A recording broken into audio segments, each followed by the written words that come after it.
नमस्कार, मी नरेश कुलकर्णी. सर्वप्रथम या ऑनलाईन प्लॅटफॉर्मवरती सर्वांचं मनापासून स्वागत करतो. बघा, सर्वांनाच माहिती आहे, आपण गणिताच्या सिरीज सोबतच बुद्धिमत्तेची सुद्धा सिरीज चालू केलेली आहे. आणि मागच्या व्हिडिओमध्ये आपण रेषाखंड कसे काउंट करायचे असतील किंवा कोन असेल, ह्या बेसिक गोष्टी सोबत त्रिकोणाचे काही ऍडव्हान्स लेवलचे सुद्धा आपण म्हणजे त्रिकोण कसे मोजायचे याच्याही स्वरूपाचे आपण उदाहरणं बघितलेले आहेत. आज आपण त्रिकोण मोजणे म्हणजेच आकृत्या मोजण्याच्यामध्येच आपण आज त्रिकोण मोजणार आहोत. आणि त्याच्यामध्ये सममिती त्रिकोण जी अशी आकृती असते, आपल्याला त्रिकोणी संख्या ज्या आपण शिकलेल्या आहेत त्याच्यावरच डिपेंड ही आकृती आहे.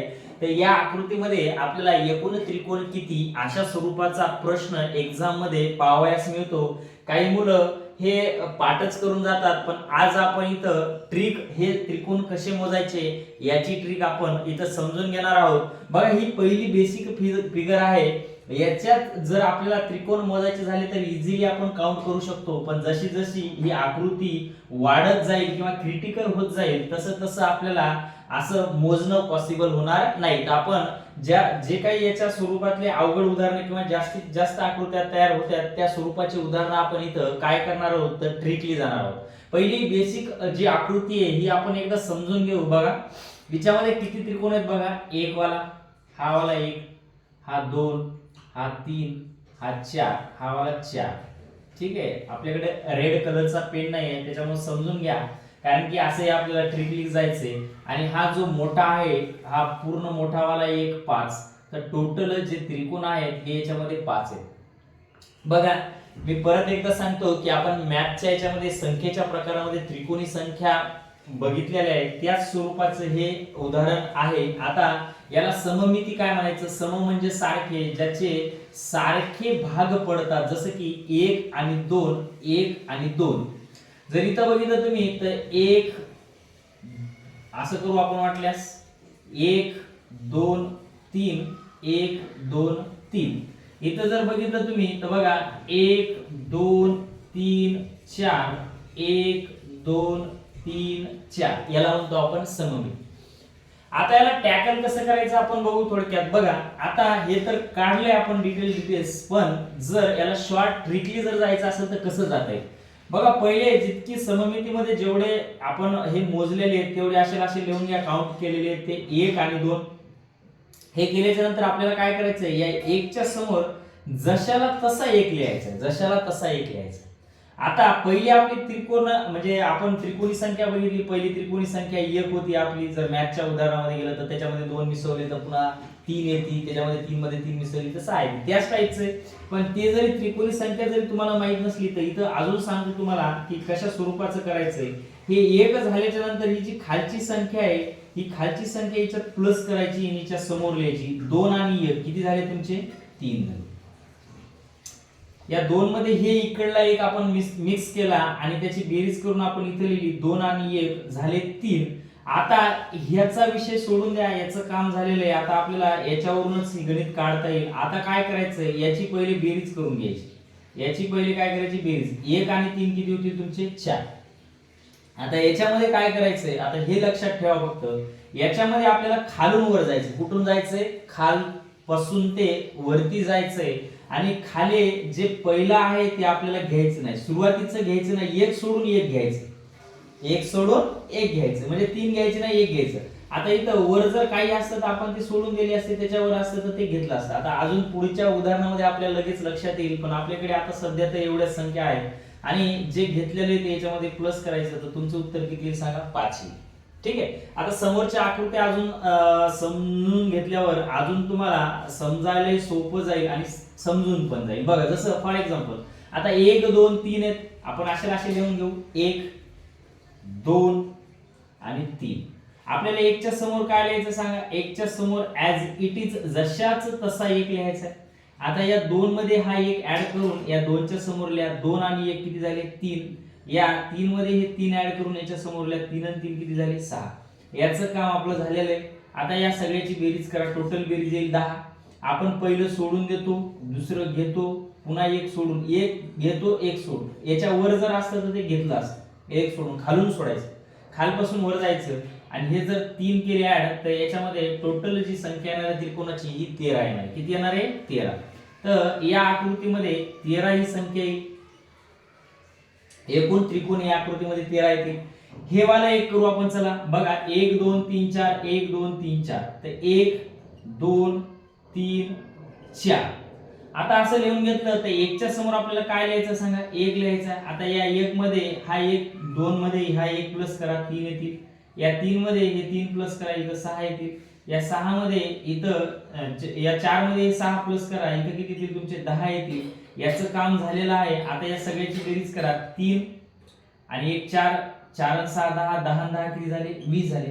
पहिलं घ्यायचं नाही, दुसरं घ्यायचं, पुन्हा घ्यायचं नाही, 1 सोडायचं 1 घ्यायचं. तर टोटल 1 आणि 6 7 आपण घेतलेले आहेत. तर या आकृतीमध्ये एकूण त्रिकोण किती असतील सांगा? तर एकूण त्रिकोण असतील 27. अजून एक मोठं करून दाखवतो आणि एक तुम्हाला करायला देतो. तुम्हाला कमेंट्स बॉक्स मध्ये सांगायचं आहे कमेंट करून की त्याचं उत्तर किती असेल. तर याचं 27 आहे. बघा एक आपण करू आणि एक तुम्हाला मी करायला देईन. बघा हा हे वाला आपण करू.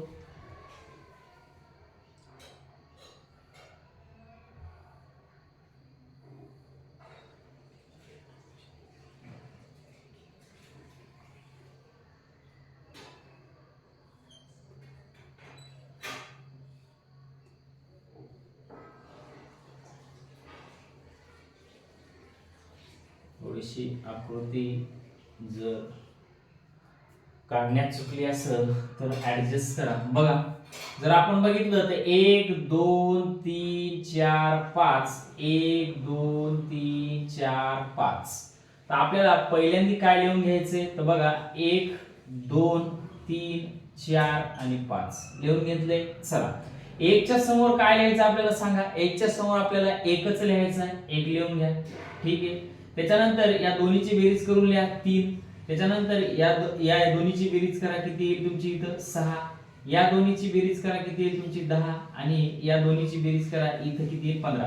जर तुम्ही त्रिकोणी संख्या जर मॅथ मध्ये पाहिल्या तर ह्या त्रिकोणी संख्या बघा 1 3 6 10 15 म्हणजे इथपर्यंत आपल्याला त्रिकोणी संख्या घ्यायच्या. जितकं आपलं हे सममिती आहे म्हणजे जिथपर्यंत संख्या येते तिथपर्यंत आपल्याला त्रिकोणी संख्या घ्यायच्या. त्याची पहिले बेरीज करायची. तर बेरीज करू आपण 1 आणि 3 4 4 आणि 6 10 10 आणि 10 20 20 आणि 15 किती होतील तुमचे सांगा?